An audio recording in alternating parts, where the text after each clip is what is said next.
কেউ যদি আমারে কষ্ট দেয় আমি বদলা নিতে চাই, ঠিক কি না? কিন্তু ইসলাম বলে বদলা না নিয়ে বদলে দাও। কি করবেন? বদলা নিও না, বদলে দাও। আল্লাহর কাছে বল, বন্ধুর কাছে বলার আগে, স্ত্রীর কাছে বলার আগে, ফেসবুকে শেয়ার করার আগে কষ্টের কথা শেয়ার করব কার কাছে? বিশ্বনবী সাল্লাল্লাহু আলাইহি ওয়াসাল্লাম আমাদেরকে এটাই শিখিয়েছেন।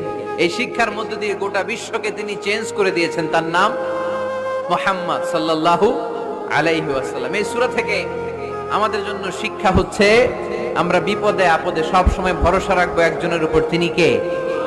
আর মনে রাখতে হবে the grief isn't permanent, the struggle isn't permanent। এই পৃথিবীর কোনো দুঃখ কষ্ট আর সমস্যা এটা পার্মানেন্ট নয়। সমস্যার পরে সমাধান আছে, দুঃখের পরে আনন্দ আছে।